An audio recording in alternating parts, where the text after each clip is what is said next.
If pictures are worth 1,000 words, then artwork may well be worth 1,000,000.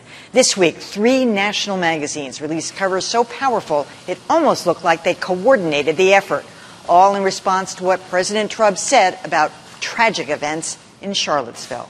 Donald Trump is used to being on the cover of magazines, but it's fair to say not like this.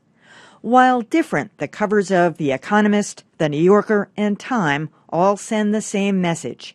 Hate in America is alive and well. Whatever has happened to especially the print magazine business, these publications still have this kind of power of art and iconography. 3 pieces of art commissioned by 3 different editors to tell the world that the Trump administration is fostering hate in America. It really underscores a major uphill struggle that the president has right now. While many photographs have lost their shock value, even horrific images of war, including ones of dead and dying children, artwork makes people stop. These are so symbolic, they make you think. Yeah. And thinking, frankly, is what everyone needs to do right now. Whatever it takes.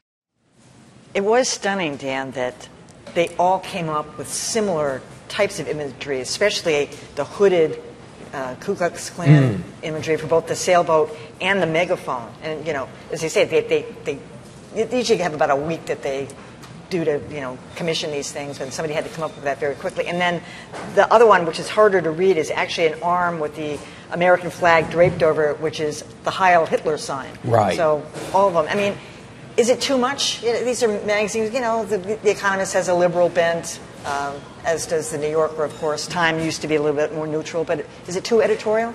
Well, I mean, I would take the Time cover separately from the other two. The Time cover seems to be illustrating a story about right-wing hate in America. It's not specifically aimed at President Trump the way that the other 2 magazine covers are. And that's probably appropriate given the Time magazine still is a traditional news magazine in many respects.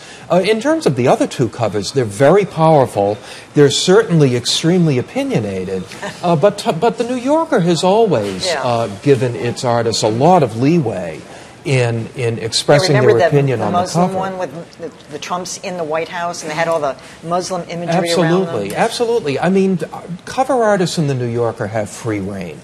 The Economist, it's a British magazine. Yeah. The British tradition is a melding of straight journalism with opinion. So in that respect, it wasn't out of bounds either. But there's certainly no question that they made their opinion about President Trump known. I'm not a graphic designer, but one of the things that struck me about all 3 of those images was their simplicity. I mean, they were really striking and powerful, partly because those images were so stark and simple. And there's maybe something about that Klan robe that is a simple and powerful image right there. My favorite, actually, I think, was the New Yorker, the sail one, because it had that metaphoric quality. But you compare that to a couple of weeks ago, there was a Newsweek cover, and as Dan has said, Newsweek is not what it used to be. But it was I think it was Trump in a lazy boy recliner with Cheetos, and it was making this argument that he hadn't done a lot of work in the presidency, and it was this really cluttered image and kind of an angry image, and it got a lot of people riled up, but I don't think it had that power. Well, I think, the fact that we're talking about it, that was the whole purpose of these covers. You want to create images that will catch the attention of the public and at the same time tap into whatever the mood is of the country or of the story. I do think that we are seeing edgier covers or an edgier discourse now because really the boundaries have been expanded as to what's acceptable. From the White House on down, social media is part of it, where people say a lot of things they didn't say before. But I think this is kind of going along with all of that, right? Where we pretty much feel like nothing is out of bounds these days. My favorite was The Economist because I thought that metaphorically it was right on point. There is the president amplifying through a megaphone these messages about about white supremacy, period. So to me, that wasn't even any editorial commenting. It was just, here's what's happened, particularly after the 3rd response to Charlottesville. I thought them all very powerful, and maybe because they were so simple, to your point, Joanna, it just really did give you a moment to pause and think about it. I'm also reminded that the New Yorker, because of, that's what they do is with these covers, right around 9/11, their images was so stark and powerful that they remained with us for some time.